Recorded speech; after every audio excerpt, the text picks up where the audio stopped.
शादी की रात शोहर के दोस्त ने मुझे गिफ्ट दिया और कान में कहा कि मेरा गिफ्ट जब शोहर घर ना हो तब कमरा बंद करके खोलना। शादी के कुछ दिन बाद जब शोहर काम पर गया तो मैंने उनके दोस्त का दिया हुआ गिफ्ट खोल कर देखा तो मेरे पैरों तले से जमीन निकल गई। अब मेरे शोहर का दोस्त जब भी मुझे जिस जगह बुलाता मैं घर वालों से छुप कर उसके पास चली जाती और फिर वो मेरे साथ जो भी करता मैं उसे मना ना करती। एक दिन अचानक उस गिफ्ट पर मेरे शोहर की नजर पड़ गई। शोहर ने जैसे ही गिफ्ट को गौर से देखा तो उनका दिमाग ही चकरा गया, क्योंकि उसमें तो मेरा नाम शाहीना है। मेरी शादी को 2 साल का अरसा गुजर चुका है, जो कि मुकम्मल तौर पर वालिदैन की रजामंदी से हुई थी। मुझे भी अपने होने वाले शोहर से कोई मसला नहीं था, क्योंकि वो एक खूबसूरत और हसीन नौजवान था जिसे देखकर कोई भी लड़की इनकार नहीं कर सकती थी। शादी का दिन आ पहुंचा। तमाम जिम्मेदारियां बड़ी धूमधाम से की गई थी। मेरा ससुराली खानदान एक ऐसा खानदान था जिसके ख्वाब हर लड़की देखती है। तमाम तर आसाइशों से मजीन महल जैसा घर, नौकर चाकर, गाड़ियां, हत्ता कि जिंदगी की तमाम तर सहूलियात वहां मुयस्सर थी। शादी वाले दिन मैं थोड़ी सी घबराहट का शिकार थी। शायद कि हर लड़की की उस दिन यही कैफियत होती है। मैं जवाद के घर अपना पहला कदम रख चुकी थी। उसकी अम्मी मुझे बड़े नाजों से बहू बनाकर लाई थी। आखिर में उनकी भांजी जो थी। मेरे ससुराल में मेरी सास ससुर के साथ मेरी एक नंद भी थी जो कि शादीशुदा थी, यानी मेरा ससुराल कोई लंबा चौड़ा नहीं था। मैं अपने कमरे की खूबसूरती और उसकी सजावट देखकर हैरान रह गई। जैसे मैं तैयार थी वैसे ही कमरे को भी सजाया गया था। मैंने अपने शोहर का इंतजार करना था। मुझे बेड पर बिठा दिया गया। सब लोग कमरे से बाहर जा चुके थे। जवाद कमरे में दाखिल हुआ और वो मेरी जानिब बढ़ा। मैं घूंघट ओढ़े बैठी थी। उसने पहले मुझे मुंह दिखाई में गोल्ड की रिंग दी और उसके बाद मेरा घूंघट हटाया। पहले वो मुझे गौर से देखता रहा, मगर उन नजरों में कुछ अजीब सा था, कुछ ऐसा जो मुझे बेचैन कर रहा था। चंद मिनट के वक्फे के बाद उसने कहा, शाहीना, तुम मुझसे ज्यादा की तवक्का मत रखना। मैं हैरान हो गई, वो ऐसा क्यों कह रहा है। मैंने हिम्मत जुटाकर पूछा, आप ऐसा क्यों कह रहे हैं। कहने लगा, मुझे तुम में कोई दिलचस्पी नहीं है। मुझसे किसी किस्म की मोहब्बत या कुर्बत की उम्मीद मत रखना। मेरे तो जैसे हवास खो गए थे। फिर उसने एक जनाना नजाकत से मेरा दुपट्टा उतारा और अपने सर के गिर्द लपेट कर बोला, ये देखो, मैं इस दुपट्टे में तुमसे ज्यादा हसीन लग रहा हूँ। मगर मुझ में उसे देखने की हिम्मत कहाँ थी। वो दोबारा मेरे करीब आ गया और कहा, ये बात इस कमरे से बाहर नहीं जानी चाहिए, वरना तुम जानती हो मैं तुम्हारे साथ क्या कर सकता हूँ। इसलिए बेहतर होगा कि इस राज को सीने में हमेशा के लिए दफन कर दो। मेरे माँ बाप की अपने वालिदैन की तरह खिदमत करना। मेरे मामलात में दखल अंदाजी करने की कोशिश भी मत करना। तुम्हें इस घर में किसी चीज की कमी नहीं होगी। उसकी बातें सुनकर मेरी आंखें आंसुओं से भर गईं, मगर मैंने जुबान पर चुप का ताला लगा लिया। वो ये पूछते हुए मेरे पास से उठ गया कि तुम्हारी लाल लिपस्टिक कहाँ है। मेरे इशारे करने पर वो दराज से लाल लिपस्टिक निकाल कर लगाने लगा। मैं बेजान कदमों के साथ उठी और ड्रेसिंग रूम में जाकर लिबास बदला। मैं वापस आकर लेट गई। मेरे लेटते ही जवाद ने कहा, ये तुम्हारा बेड नहीं है, क्योंकि मैं किसी औरत को यहाँ बर्दाश्त नहीं कर सकता। मैंने तकिया उठाया और सोफे पर जाकर बैठ गई, मगर वो रात जैसे पहाड़ जैसी थी। मैं एक नामुकम्मल इंसान की बीवी थी। ये ख्याल आते ही मुझे कुछ होने लगता। मेरे देखते ही देखते वो औरत की तरह तैयार हुआ, अपना रेशमी लिबास पहना, साथ ही मेरा लाल दुपट्टा ओढ़ लिया और बेड पर लेट गया। थोड़ी ही देर बाद जब मैंने देखा तो वो सो चुका था। मेरी रात आंखों में ही कट गई। नींद आने ही लगी थी कि फजर की आजानें होने लगी। मैंने नमाज पढ़ी और दोबारा लेट गई। इतने में जवाद जाग गया। जागते ही उसने मुझसे पहला सवाल यही किया, तुमने मेरे कपड़े नहीं निकाले। उसे कोई ख्याल नहीं था कि मैं उसकी नई नवेली दुल्हन हूँ। खैर, मैं फौरन उठी और अलमारी में से उसके कपड़े देखने लगी। जो सूट मुझे काम की मुनासबत से सही लगा मैंने निकाल कर दे दिया, मगर मैंने कपड़े पकड़ाते हुए उससे एक सवाल किया, आज तो आपने वलीमे में जाना है। उसने कहा, मेरे ऑफिस में शादी से ज्यादा जरूरी काम है, तकरीब में वक्त पर पहुंच जाऊंगा। आइंदा मुझसे सवाल जवाब मत करना। मेरी चीजें मुझे हमेशा वक्त पर चाहिए। फिर वो ऑफिस चला गया اور شام کو ولیمے کی تقریب کے لیے مجھے تیار کروایا گیا، مگر میرے دل کو کسی بھی بناؤ سنگھار میں دلچسپی نہیں رہی تھی۔ جب مجھے اسٹیج پر بٹھایا گیا تو وہ وہاں پہلے سے موجود تھا۔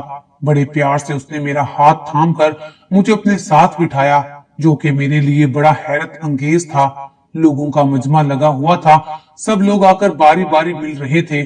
اس کے دوست، رشتہ دار اور تقریباً سبھی سے ملاقات ہوئی۔ تھوڑی دیر کے بعد ایک اجنبی مگر قابل قبول چہرہ جواد کے پاس آیا، اسے سلام کیا اور گلے لگایا، ساتھ ہی مجھے بھی سلام کیا۔ جواد نے مجھے بتایا کہ یہ بھی اس کا دوست ہے۔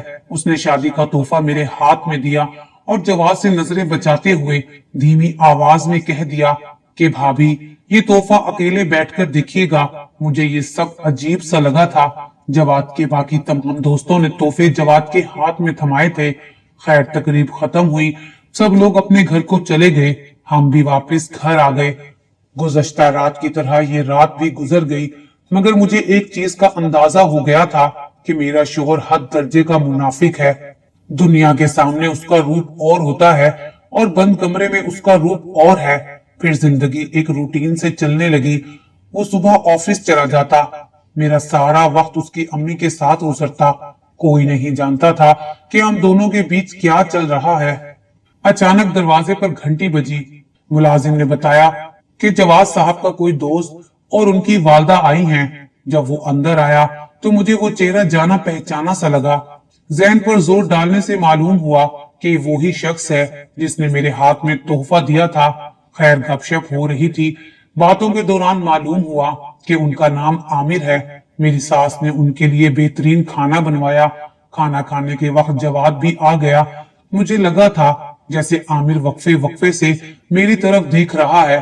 کھانے کے بعد مہمان گھر کو روانہ ہو گئے، مگر جاتے جاتے مجھے اور جواد کو اپنے گھر دعوت پر مدعا کر گئے۔ جس دن عامر کے گھر دعوت پر جانا تھا، اس سے ایک رات پہلے جواد نے مجھ سے پوچھا کہ تم کل کون سا جوڑا پہنو گی؟ میں نے اسے بتایا یہ والا پہننا ہے۔ اس نے میرے ہاتھ سے وہ جوڑا لے لیا اور کہا تم یہ نہیں پہنو گی۔ میں نے زبردستی اس سے جوڑا لینے کی کوشش کی تو اس نے میرے ہاتھ سے کھینچ لیا، ساتھ ہی میرے منہ پر تھپڑ رسید کر دیا اور کہا میرے آگے زبان درازی اور بدتمیزی کرنے والوں کے ساتھ میں یہی سلوک کرتا ہوں۔ اس رات میں بہت روئی تھی۔ اگلے روز دوپہر کے وقت میں اور جواد تیار ہو کر کمرے سے باہر نکلے تو جواد نے میرا ہاتھ تھام لیا اور مجھے میری ساس کے پاس لے گئے۔ انہوں نے ہم دونوں کی خوبصورتی کو سراہا اور کہا اللہ تعالیٰ تم دونوں کو سلامت اور خوش رکھے، بس اب مجھے جلدی سے دادی بنا دو۔ ان کی اس بات پر میرا دل پریشان سا ہو گیا۔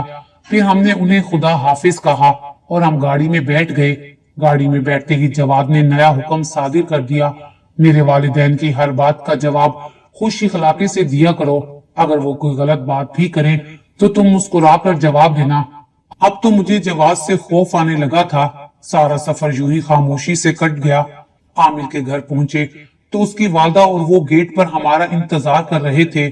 ہم دونوں اپنے چہرے پر مصنوعی مسکراہٹ سجائے سب سے ملے اور پھر ان کے پاس بیٹھ گئے۔ عامر اور جواد آپس میں باتیں کرنے لگے اور میں عامر کی والدہ کے ہمراہ بیٹھ گئی۔ کھانے کی میز پر عامر کی نظریں مجھ پر واضح طور پر تھیں، جو کہ مجھے عجیب سا بے چین کر رہی تھی، مگر میں نے اسے نظر انداز کر دیا۔ ایک دو بار بہانے سے اس نے مجھ سے بات کرنے کی کوشش بھی کی، جس کا میں نے سرسری سا جواب دیا تھا۔ دعوت ختم ہوئی تو ہم دونوں گھر آ گئے۔ اگلے روز میری خالہ نے مجھے کہا چلو کچھ خریداری کرنے چلتے ہیں۔ میں ان کے ساتھ چل پڑی، مگر مجھے ہلکا ہلکا بخار تھا۔ پہلے ہم نے کچھ کپڑے خریدے، پھر جوتوں کی دکان پر گئے۔ جب ہم وہاں سے نکل رہے تھے تو ہمیں عامر نظر آیا۔ اس نے بھی ہمیں دیکھ لیا تھا، اس لیے وہ ہماری طرف آ گیا اور سلام کر کے حال پوچھنے لگا۔ پھر اچانک اس نے مجھے دیکھا اور کہا آپ کی طبیعت ٹھیک نہیں لگ رہی۔ میں نے کہا نہیں، میں ٹھیک ہوں۔ خیر، اس مختصر سی بات چیت کے بعد ہم لوگ گھر آ گئے۔ عامر کی نگاہیں مجھے بے چین کر رہی تھی، مگر میرے ذہن میں ایک ہی بات چل رہی تھی، جو چیز میری خالہ نہیں سمجھ پائیں کہ میں اداس ہوں یا میری طبیعت خراب ہے، یہ تو عامر ایک نظر میں جان گیا تھا۔ خیر، میں نے اس خیال کو ذہن سے جھٹکا اور اپنے معمول کے کاموں میں لگ گئی۔ ایک دن اچانک خالہ کی طبیعت خراب ہو گئی۔ گھر پر کوئی نہیں تھا۔ बात नौकरों की बस से बाहर थी। उस वक्त किसी समझदार आदमी की जरूरत थी। मेरा शोहर जवाद और मेरे ससुर कॉल नहीं उठा रहे थे। मैंने घर में मौजूद नंबरों वाली डायरी निकाली। उस पर सबसे पहले आमिर का नंबर लिखा हुआ था। मैंने उसे अस्पताल बुलाया, साथ में खाला को लेकर अस्पताल पहुंच गई। खाला का ब्लड प्रेशर बहुत हाई था, इसी वजह से उनकी तबीयत काफी खराब हो गई थी। मैं और आमिर बाहर खड़े थे। मैं रो रही थी क्योंकि इस घर में वही मेरा सहारा था। आमिर मेरे पास आया और मुझे तसल्ली दी, लेकिन उसके अल्फाज इंतहाई नरम थे। उसने मुझे चुप करवाया तो मेरे आंसू थम गए। फिर वो मेरे लिए पानी लेकर आया। पानी पकड़ाते हुए उसका हाथ मेरे हाथ से जरा सा टकराया तो उसने फौरन कहा, अरे आपको तो तेज बुखार है, मुझे लगता है आप अपना ख्याल बिल्कुल नहीं रखती। वो मुझे समझाने लगा। उसकी फिक्र दिल ही दिल में मुझे अच्छी लगने लगी। थोड़ी देर बाद डॉक्टर ने आकर बताया कि खाला होश में आ गई हैं, हम उनसे मिल सकते हैं, रात को उन्हें घर भी लेकर जा सकते हैं। मैंने आमिर का भी शुक्रिया अदा किया, जिसकी वजह से हम वक्त पर अस्पताल पहुंच गए थे। खाला अब बिल्कुल ठीक थी। थोड़ी देर बाद जवाद और मेरे ससुर भी आ गए। शाम को हम सब खाला को घर वापस ले आए थे। आमिर ने रात का खाना हमारे साथ खाया। 10 बजे के करीब वो अपने घर चला गया, मगर जाते जाते चुपके से एक बार मुझे मेरा ख्याल रखने की तलकीन कर गया। आमिर के जाने के बाद खाला ने मुझे और जवाद को अपने कमरे में बुलाया और कहा कि अब मेरी जिंदगी का कोई भरोसा नहीं है। मैं अपने पोते पोतियां देखना चाहती हूँ। मुझे दादी बना दो ताकि दोबारा जिंदगी की तरफ लौट आऊं। मैंने उनकी बात पर मुस्कुरा कर कहा, इंशाअल्लाह खाला, आपको बहुत जल्द खुशखबरी देंगे। खाला भी ये सुनकर मुस्कुरा दी। दूसरी तरफ जवाद को मेरा आमिर से बात करना बिल्कुल पसंद नहीं आया था। कमरे में आने के बाद उसने मेरा बाजू बुरी तरह से मरोड़ा और मुझे कहा, आइंदा आमिर से दूर रहना, वरना तुम्हारे लिए अच्छा नहीं होगा। उस वक्त तो मुझे कुछ समझ नहीं आई कि इतनी बात करने पर इसमें क्या बुराई है। उस वक्त मुझे तेज बुखार भी हो रहा था। खैर, मैं इस बात को नजरअंदाज करके सो गई। अगले रोज आमिर की कॉल मेरे नंबर पर आई। मैं हैरान हुई। फिर मैंने कॉल यस की। आमिर कह रहा था, मैंने आपका हाल पूछने के लिए फोन किया था। कल आपको बहुत तेज बुखार था, मुझे आपकी फिक्र हो रही थी। अब आपकी तबीयत तो ठीक है। मैं जानबूझकर अनजान बन गई और पूछा, आप मेरे बारे में इतनी फिक्रमंद क्यों रहते हैं? उसने बड़ी दिल लगी से जवाब दिया, कुछ बातें राज ही रहें तो अच्छा है। खैर, हाल चाल पूछने के बाद मैंने अल्लाह हाफिज कह दिया। 2-3 दिन बाद आमिर ने मुझे दोबारा कॉल की और कहा कि आपसे बहुत जरूरी बात करनी है। अगर आप मुझसे बाहर मिलेंगी तो बात अच्छे से होगी। फिर आमिर ने मुझे याद दिलाया कि वलीमे वाले दिन उसने मुझे एक गिफ्ट दिया था। मैंने उसे बताया कि वो मैंने अभी तक खोलकर नहीं देखा, मगर अब जरूर खोलकर देखूंगी। आमिर ने एक बार फिर बाहर मिलने को कहा। मैंने भी उसका दिल रखने के लिए हामी भर ली, मगर मेरा कोई इरादा नहीं था कि मैं इस तरह आमिर से जाकर मिलूं। अगले रोज जवाद के जाने के बाद मैंने कमरा बंद किया और आमिर का दिया हुआ गिफ्ट खोलकर देखा, जिसमें मेरे लिए बहुत ही खूबसूरत सी चूड़ियां थीं और साथ में एक तहरीर भी थी, जिसे पढ़ने के बाद मैं अपने होशो हवास खो बैठी थी। मेरी आंखों से मुसलसल आंसू बह रहे थे। ये आंसू आमिर की वजह से नहीं बह रहे थे, बल्कि मैं तो अपनी किस्मत पर रो रही थी। और अब मैंने इरादा किया था कि मैं आमिर से मिलने जरूर जाऊंगी। मैं उसी दिन आमिर से मिलने चली गई। रोने की वजह से मेरी आंखें सूजी हुई थी। आमिर ने मुझे देखते ही कहा, आपकी आंखों को क्या हुआ है? मैंने कहा, कुछ नहीं। कहने लगा, जिसका शोहर उसे प्यार ना दे सके, उन बीवियों की आंखें ऐसी ही होती हैं। पहले तो मैं उसकी बात पर चौंक गई, मगर फिर उसने कहा, हैरान ना हो, मैं सब जानता हूँ। जवाद आपकी मोहब्बत और खलूस के काबिल नहीं है, क्योंकि वो तो शादी जैसे रिश्तों के लायक भी नहीं है। मैंने कहा, नहीं, आप गलत समझ रहे हैं, ऐसी कोई बात नहीं। कहने लगा, आपको तो झूठ बोलना भी नहीं आता। मैंने कहा, आपको ये सब कैसे मालूम? कहने लगा, ये सब तो मैं बहुत पहले से जानता हूँ, तब से जब जवाद ने कॉलेज में मेरे साथ बदतमीजी की थी और मैंने उसे माफ कर दिया, क्योंकि उस पर उसका कोई अख्तियार नहीं था। मगर मैं उसे आपके साथ ऐसा नहीं करने दूंगा, क्योंकि मैं आपको पसंद करता हूँ। वो आपके काबिल नहीं है। एक दिन आप उसे छोड़ देंगी, मैं आपको दुनिया की हर खुशी दूंगा। उसकी बातें मुझे किसी ख्वाब जैसी लग रही थी, मगर मैं उन्हें हकीकत में नहीं बदलना चाहती थी। साथ ही मुझे जवाद की वो तंबिया भी याद आ गई जब उसने मुझे आमिर से बात करने से सख्ती से रोका था। मुझे जवाद के इस कदर भड़कने की वजह मालूम हो गई थी, क्योंकि शादी की रात वाली हरकत की वजह से मेरे दिल में उसकी कोई इज्जत बाकी नहीं रही थी। मैंने आमिर का हाथ थाम लिया और कहा, फिलहाल तो जवाद ने मुझे नहीं छोड़ा, मगर तुम्हारा फिक्र करना और मेरा ख्याल रखना, मुश्किल वक्त में मेरा साथ देना, मेरे लिए इससे बड़ी कोई बात नहीं। मुश्किल वक्त में तुम्हारा साथ देने से मेरा हौसला बढ़ गया है। खैर, काफी प्यार मोहब्बत की बातें होती रही। घर आकर भी उसका ख्याल मेरे चेहरे पर मुस्कुराहट ले आता। जवाद का लड़ना झगड़ना अब कुछ भी महसूस ना होता। शादी को साल होने वाला था। मैं और जवाद किसी भी तकरीब में जाते तो लोग पहले बच्चे का सवाल पूछते, जिसे सुनकर मुझे बिल्कुल बुरा ना लगता, क्योंकि बच्चे का मुतालबा उसे अपनी ही कमजोरी महसूस होता था। अब बस मुझे जवाद की मोहब्बत की भी परवाह नहीं थी। अब जब भी मौका मिलता मैं आमिर से मिलने चली जाती। तकरीबन 6 माह ऐसे ही चलता रहा। एक दिन अचानक मेरी तबीयत खराब हो गई। जवाद घर पर था। मैंने जवाद को कहा कि मुझे डॉक्टर के पास ले चलो। डॉक्टर ने चेकअप के बाद जवाद को कहा कि वो बाप बनने वाला है। मैं तो एकदम शल हो गई। जवाद मुस्कुराया और डॉक्टर से एहतियात वगैरह पूछने लगा। अस्पताल से निकलने के बाद हम गाड़ी में बैठे। मेरे दिल की धड़कन बहुत तेज हो रही थी। जवाद बिल्कुल खामोश था। घर आते ही उसने सबको बता दिया कि मैं मां बनने वाली हूँ। सब यही समझ रहे थे कि मैं जवाद के बच्चे की मां बनने वाली हूँ। सब खुश थे। ये कहकर जवाद कमरे में चला गया। मैं भी उसके पीछे कमरे तक आ गई। मुझे देखते ही जवाद मुस्कुराने लगा और बोला, चलो आज ये मसला भी हल हो गया। अब कोई मुझसे सवाल नहीं करेगा और ना ही कोई मेरी मर्दानगी पर शक करेगा। मैं उसकी बात सुनकर परेशान हो गई, लेकिन फिर उसके अगले सवाल ने मुझे और परेशान कर दिया। कहने लगा, अच्छा ये तो बताओ, ये बच्चा किसका है? पहले तो मैं चुप रही, फिर मैंने डरते डरते जवाब दिया, ये बच्चा आमिर का है। ये सुनते ही उसका दिमाग चकरा गया। कहने लगा, ये क्या बकवास कर रही हो? आमिर सिर्फ मेरा है, तुम्हें उसके बच्चे को जाया करवाना होगा। मैं उसके इस रद्दे अमल के लिए बिल्कुल तैयार ना थी। मैंने कहा, मैं ऐसा हरगिज नहीं करूंगी। उसने मुझ पर बहुत गुस्सा किया। उसके रवैये पर मैं हैरान हो गई। मैंने उस वक्त खामोश रहना मुनासिब समझा। उसके बाद रात गए तक मैं अपने बच्चे को बचाने की तरकीबें सोचती रही। रात के 2 बजे का वक्त था। जब जवाद सोया हुआ था, मेरे जहन में तरकीब आई कि मैं यहाँ से भाग जाऊं। शायद यही वाहिद हल था, क्योंकि बच्चे को इससे ज्यादा बचाने के लिए मैं और कुछ नहीं कर सकती थी। सुबह होते ही जवाद मुझे जबरदस्ती डॉक्टर के पास ले जाता और मेरा अबॉर्शन करवा देता। मैं चुपके से घर के पिछले दरवाजे से बाहर निकली और रोड पर दीवाना वार चलने लगी। मुझे उस वक्त कुछ भी समझ नहीं आ रहा था कि मैं किस तरफ जाऊं। रात के इस वक्त कोई रिक्शा भी नहीं था। मेरे दिमाग में बस एक ही बात थी कि मुझे जवाद से दूर जाना है, बहुत दूर, ताकि वो मेरे बच्चे को नुकसान ना पहुंचा सके। मगर शायद कुदरत को कुछ और ही मंजूर था।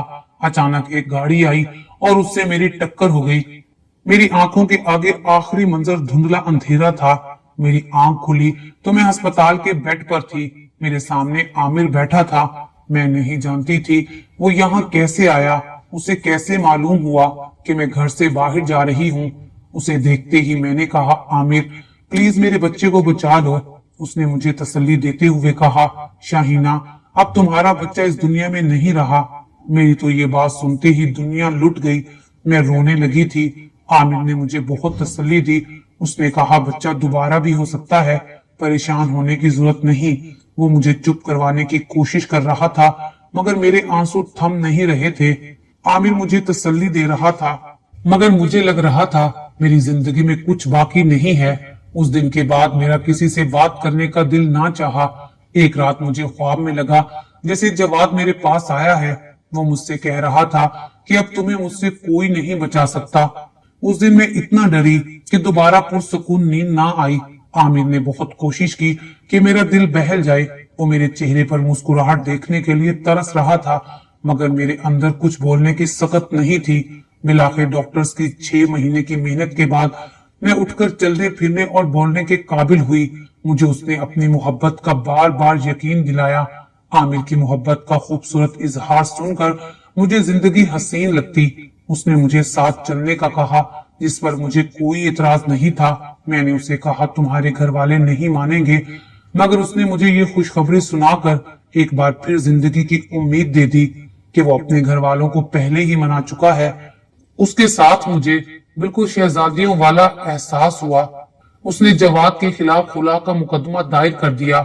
बहुत जल्दी हमारी तलाक हो गई। उसके साथ ही आमिर ने मुझसे निकाह कर लिया। शुरू में आमिर की अम्मी का रवैया मेरे साथ जरा सख्त था, जिसकी बड़ी वजह यह थी कि वो मेरी खाला की बेहतरीन दोस्त रह चुकी थी, मगर आमिर की मोहब्बत उस सख्ती से कई गुना बढ़कर थी। आहिस्ता आहिस्ता आंटी ने मुझे पसंद करना शुरू कर दिया। उन्होंने मुझे दिल से कबूल कर लिया। अब मैं दोबारा माँ बनने वाली हूँ। आज आमिर और मैं अपने किए गुनाह की भी अल्लाह ताला से माफी मांगते हैं। बेशक वो माफ करने वाला है।